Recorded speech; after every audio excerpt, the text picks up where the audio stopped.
Hello everyone, I'm Nicolas Fasolo and welcome to the first episode of the Cybersecurity Warrior Podcast. The podcast where we discuss cybersecurity by examining the most complex aspects of the subject. In various episodes, we will delve into techniques, tools, and psychology of those who attack or defend in the world of information security. In this episode, we will introduce the attackers, or commonly called hackers, and I will do so by sharing a personal anecdote. But first, allow me to introduce myself. I'm 27 years old, and since I was 12, have had an unstoppable passion for cybersecurity, which I would almost describe as an obsession. That's what matters. The rest about me you will find it on the internet, assuming of course you know where to look. And why did I say obsession? Simply because obsession is a psychopathological phenomenon that drives a man or a woman to not control themselves despite being aware of it. In this regard, let me share a brief episode from my life. I was in the first year of high school in Padua, and it was the day of the written computer science test, focused on entirely development of flowcharts. Besides flowcharts, I specifically remember an exercise at the end where I had to write my name using the ASCII table. As soon as the teacher handed me the task while passing between the desks, I smiled. It was so easy to me. So I quickly solved all the assignments, returning the task to the teacher in less than half of the time. Long story short, on the day of the correction, I received a nice 2 out of 10. You may wonder why, and I still wonder about it myself. The exercise yielded correct result, but I didn't use the right containers to specify the start of the flowchart, the assignment of a value to a variable, and so on. That day I realized something. I was angry and wanted to avenge that injustice by changing my grade autonomously in the electronic register. I would have done practically anything to achieve my goal, even stealing the teacher credential and logging in with her account. In the end, I deserved a 10, no?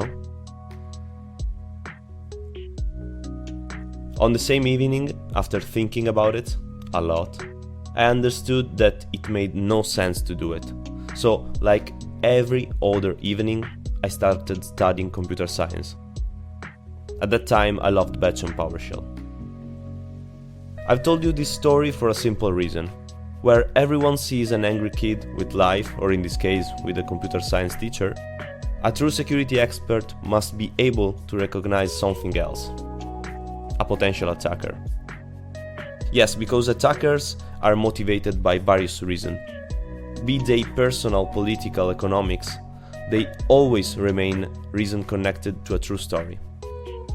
Therefore, it is necessary to understand what lies behind the screen of those who attack, understanding how they do it, why they do it, and how much they are willing to risk. A few years ago, I wrote to the leader of a criminal group that bought and sold virtual private servers and VPN lists, and I asked him why he engaged in such activities. And the unexpected response was that he had no choice, and I semi-quote, "If there were any chance that I could use my degree to get a job, I would not waste my time for a bunch of dollars." Now that we understand that there can be significant difference in how the hooded bad guys trying to attack our system operate, we can better understand their techniques based on their stories. To be clearer, attacks can succeed through the following scenarios. Be prepared, because we're going a little bit technical here, but get used to it. Exploiting using vulnerabilities in services and applications accessible from the internet, purchasing or stealing credentials through phishing campaigns, executing malwares on one's own device, insider threats, or rather, dissatisfied employees. These and other scenarios have subcategories that involve the use of a concatenation of various techniques, as some you already know. But don't worry, in this podcast we will touch on and dissect every single point. In the next episode, we will delve into specifics by discussing the reconnaissance carried out by the attacker. We will explore the entire initial phase that allows the attacker to get to know their target and choose the most suitable strategies and tools. If you want to follow me in real time, I recommend taking a look at my Instagram at nick.sock, which you will also find in the episode description. As always, a hug to all of you from Nicholas, Cybersecurity Warrior.